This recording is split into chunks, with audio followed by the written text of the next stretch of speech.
ನಕ್ಸಲರು ಇದಾರೋ ಇಲ್ವೋ ಅನ್ನುವಂತಹ ನಿಟ್ಟಿನಲ್ಲಿ ಒಂದು ವಾತಾವರಣ ಕರ್ನಾಟಕದಲ್ಲಿ ಸೃಷ್ಟಿಯಾಗಿತ್ತು after the encounter of naxal Vikram. ಒಂದಲ್ಲ ಎರಡಲ್ಲ 6 ಜನ ನಕ್ಸಲರು ಈಗ ಮುಖ್ಯಮಂತ್ರಿಯ ಎದುರಿಗೇನೆ ಶರಣಾಗತಿ ಆಗಿದ್ದಾರೆ. ಸಿದ್ದರಾಮಯ್ಯನವರಿಗೆ ಇದೇನು ದೊಡ್ಡ ಪದವಿ, ನನ್ನ ಸರ್ಕಾರದಲ್ಲಿ ನಕ್ಸಲರೇ ಬಂದು ಡೈರೆಕ್ಟಾಗಿ ಸರೆಂಡರ್ ಆದರು ಅಂತ, ಕಾನೂನು ಬಾಹಿರ ಚಟುವಟಿಕೆ ಮಾಡ್ತಾರೆ ಅನ್ನುವಂತಹ ಒಂದು ಪದವಿ, ಒಂದು ಪಟ್ಟ ಕೂಡ ಅವರಿಗೆ ಇದೆ.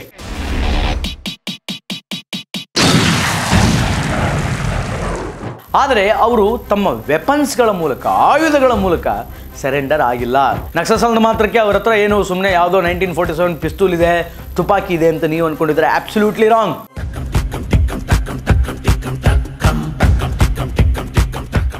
ಸರಿ, ಸರೆಂಡರ್ ಆಗೋದಾದರೂ ಆದರೆ ವೆಪನ್ಸ್ ಸಮೇತ ಸರೆಂಡರ್ ಆಗಬಹುದಿತ್ತಲ್ಲ, ಯಾಕೆ ಆಗಲಿಲ್ಲ? ನಕ್ಸಲರದು ಅವ್ರದ್ದೇ ಆದಂತಹ ಒಂದು ಸಿದ್ಧಾಂತ. ಅವ್ರು ಯಾವುದೇ ಥರದ ಜಾತಿ ನಂಬಲ್ಲ, ಯಾವುದೇ ಥರದ ಪಂಗಡಗಳನ್ನು ನಂಬಲ್ಲ.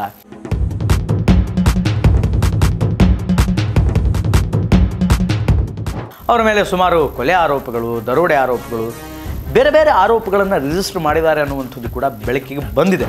ಈ 6 ಜನ ಅಷ್ಟೇನಾ ಅಥವಾ ಇನ್ನೂ ಹೆಚ್ಚಿನ ನಕ್ಸಲ್ ಆ್ಯಕ್ಟಿವಿಟಿಗಳು ಅವ್ರು ಯಾವಾಗ ಬಂದು ಸರೆಂಡರ್ ಆಗ್ತಾರೋ ಅಥವಾ ನಮ್ಮ ಡಿಪಾರ್ಟ್ಮೆಂಟಿನ ಪೊಲೀಸರೇ ಅವರನ್ನು ಹಿಡ್ಕೊಂಡು ಬಂದು ಅರೆಸ್ಟ್ ಮಾಡ್ತಾರೋ ಅನ್ನೋದನ್ನು ಅಬ್ಸಲ್ಯೂಟ್ಲಿ ನಾವು ಮತ್ತು ನೀವು ಕಾದು ನೋಡಬೇಕು. ನಮಸ್ಕಾರ, ಸಮಗ್ರ ನ್ಯೂಸ್ನ ವಿಶೇಷ ಕಾರ್ಯಕ್ರಮಕ್ಕೆ ಸ್ವಾಗತ. ನಾನು ಶ್ರೀನಿವಾಸ್ ವೈದ್ಯ. ನಮ್ಮ ವಿಡಿಯೋಗಳು, ನಮ್ಮ ಕಂಟೆಂಟ್ಗಳು ನಿಮಗೆ ಇಷ್ಟ ಆಗ್ತಾ ಇದ್ದರೆ ನಮ್ಮ ಚಾನಲನ್ನು ಲೈಕ್ ಮಾಡಿ, ಶೇರ್ ಮಾಡಿ, ಕಾಮೆಂಟ್ ಮಾಡಿ, ನಮ್ಮ ಚಾನಲ್ನ ಸಬ್ಸ್ಕ್ರೈಬ್ ಮಾಡಿ, ಬೆಲ್ ಬಟನ್ ಕ್ಲಿಕ್ ಮಾಡೋದನ್ನು ಮಾತ್ರ ಮರಿಬೇಡಿ. ಕೆಲ ದಿನಗಳ ಹಿಂದೆ ಕರ್ನಾಟಕದಲ್ಲಿ ಒಬ್ಬ ನಕ್ಸಲನ್ನು ಎನ್ಕೌಂಟರ್ ಮಾಡಿ ಹಾಕಿದ್ರು. ಆ ನಕ್ಸಲ್ ಹೆಸರು ವಿಕ್ರಮ್ ಅಂತ. ವಿಕ್ರಮ್ ಅನ್ನುವಂತಹ ನಕ್ಸಲ್ನ ಎನ್ಕೌಂಟರ್ ಮಾಡಿದ ಮೇಲೆ ನಕ್ಸಲ್ ಆ್ಯಕ್ಟಿವಿಟೀಸ್ ಅಂತಕ್ಕಂಥದ್ದು ಕರ್ನಾಟಕದಲ್ಲಿ ಬಹುತೇಕ ಕಡಿಮೆ ಪ್ರಮಾಣದಲ್ಲಿ ಅದರ ಸದ್ದು ಅಂತಕ್ಕಂಥದ್ದು ಈಗ ಕೇಳಿ ಬರ್ತಾ ಇತ್ತು. ಅಂದರೆ ಆ ಪ್ರಮಾಣನೇ ಬಹಳ ಕಡಿಮೆ ಆಗಿಬಿಟ್ಟಿತ್ತು.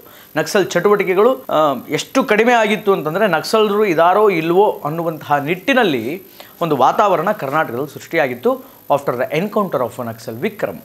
ಆದರೆ ಈಗ ಒಂದಲ್ಲ ಎರಡಲ್ಲ 6 ಜನ ನಕ್ಸಲರು ಈಗ ಮುಖ್ಯಮಂತ್ರಿಯ ಎದುರಿಗೇನೆ ಶರಣಾಗತಿ ಆಗಿದ್ದಾರೆ. ಮುಖ್ಯಮಂತ್ರಿ ಎದುರಿಗೆ ಬಂದೇ ತಾವು ತಮ್ಮ ತಪ್ಪನ್ನು ಒಪ್ಪಿಕೊಂಡಿದ್ದಾರೆ ಮತ್ತು ಡಿಪಾರ್ಟ್ಮೆಂಟಿಗೆ, ಈ ಗೌರ್ಮೆಂಟಿಗೆ ಸರೆಂಡರ್ ಆಗಿದ್ದಾರೆ. ನಕ್ಸಲರದು ಅವ್ರದ್ದೇ ಆದಂತಹ ಒಂದು ಸಿದ್ಧಾಂತ. ಅವ್ರು ಯಾವುದೇ ಥರದ ಜಾತಿ ನಂಬಲ್ಲ, ಯಾವುದೇ ಥರದ ಪಂಗಡಗಳನ್ನು ನಂಬಲ್ಲ. ಅವ್ರದ್ದೇ ಆದಂಥ ಒಂದು ಸಿದ್ಧಾಂತ.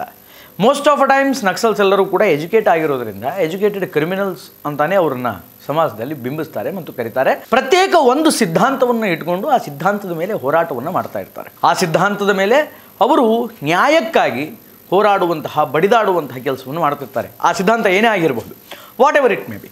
ಸಮಾಜದಲ್ಲಿ ಉಂಟಾಗುವಂತಹ ಬಿರುಕುಗಳನ್ನು ಸರಿಪಡಿಸಲಿಕ್ಕೆ ಕಾನೂನು ಬಾಹಿರ ಚಟುವಟಿಕೆಗಳನ್ನು ಮಾಡ್ತಾರೆ. ಕಾನೂನು ಬಾಹಿರ ಚಟುವಟಿಕೆ ಇನ್ ಸೆನ್ಸ್ ಲಾ ಆ್ಯಂಡ್ ಆರ್ಡರ್ನ ಕ್ರಾಸ್ ಮಾಡೋದಾಗಿರ್ಬೋದು, ಅಥವಾ ರಕ್ತಪಾತವನ್ನು ಮಾಡೋದಾಗಿರ್ಬೋದು, ರಕ್ತ ನೆತ್ತರನ್ನು ಹರಿಸುವಂತಹ ಕೆಲಸ ಆಗಿರ್ಬೋದು, ಗೌರ್ಮೆಂಟ್ ಅಫಿಷಿಯಲ್ಸ್ಗಳನ್ನು ಕಿಡ್ನ್ಯಾಪ್ ಮಾಡೋದಾಗಿರ್ಬೋದು, ಅಥವಾ ಅವರನ್ನು ಎನ್ಕೌಂಟರ್ ಮಾಡೋದಾಗ ಅಂದರೆ ಅವರನ್ನು ಸಾಯಿಸೋದಾಗಿರ್ಬೋದು. ಈ ರೀತಿಯಾದಂತಹ ಕಾನೂನು ಬಾಹಿರ ಚಟುವಟಿಕೆಗಳು, ಕಾನೂನಲ್ಲಿ ಇದಕ್ಕೆ ಯಾವುದಕ್ಕೂ ಅವಕಾಶ ಇಲ್ಲ. ಆದರೆ ಈ ಅವಕಾಶವಿಲ್ಲದ ಕೆಲಸಗಳನ್ನು ತಮಗೆ ಬೇಕಾದಂತಹ ನ್ಯಾಯಕ್ಕೋಸ್ಕರ ಮಾಡ್ತಾರಲ್ಲ, ಆದ್ದರಿಂದ ಅವರನ್ನು ನಕ್ಸಲ್ಸ್ ಅಂತ ಕರಿತೀವಿ. ಕಾನೂನು ಬಾಹಿರ ಚಟುವಟಿಕೆ ಮಾಡ್ತಾರೆ ಅನ್ನುವಂತಹ ಒಂದು ಪದವಿ, ಒಂದು ಪಟ್ಟ ಕೂಡ ಅವರಿಗೆ ಇದೆ. ಸೊ ವಾಟ್ ಎವರ್, ಆ ನಕ್ಸಲ್ ಸಿದ್ಧಾಂತ ಬೇರೆ, ಅದನ್ನು ಸೈಡಿಗೆ ಇಟ್ಬಿಡೋಣ. ಆದರೆ ಈಗ ನಾನು ಹೇಳಕ್ಕೆ ಹೊರಟಿರೋದು ಏನು ಅಂತಂದರೆ, ಆಫ್ಟರ್ ವಿಕ್ರಮ್ ಎನ್ಕೌಂಟರ್, ನಕ್ಸಲ್ ವಿಕ್ರಮ್ ಅನ್ನುವಂಥವನ ಎನ್ಕೌಂಟರ್ ಆದಮೇಲೆ ಈಗ 6 ಜನ ನಕ್ಸಲರು ಸ್ವತಃ CM ನಿವಾಸಕ್ಕೆ ಬಂದು ಸರೆಂಡರ್ ಆಗಿದ್ದಾರೆ.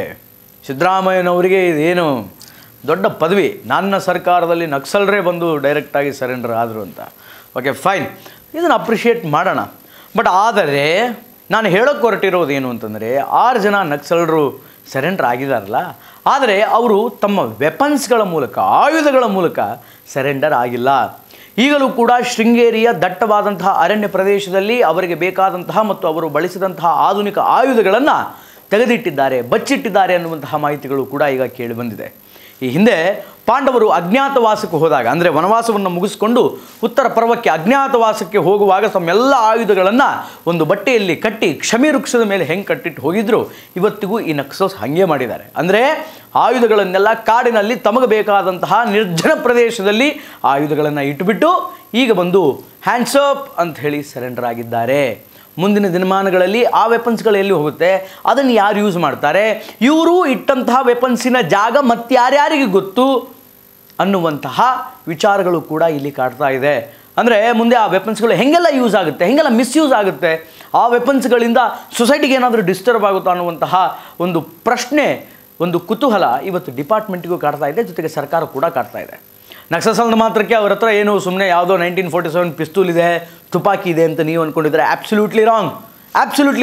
ಅವ್ರ ಹತ್ರ ವೆರಿ ಅಡ್ವಾನ್ಸ್ಡ್ ವೆಪನ್ ಇದೆ ಅನ್ನುವಂತಹ ಇನ್ಫಾರ್ಮೇಷನ್ ಇದೇ ನಮ್ಮ ಪೊಲೀಸ್ ಡಿಪಾರ್ಟ್ಮೆಂಟಿಂದ ಹೊರಬಂದಿದೆ.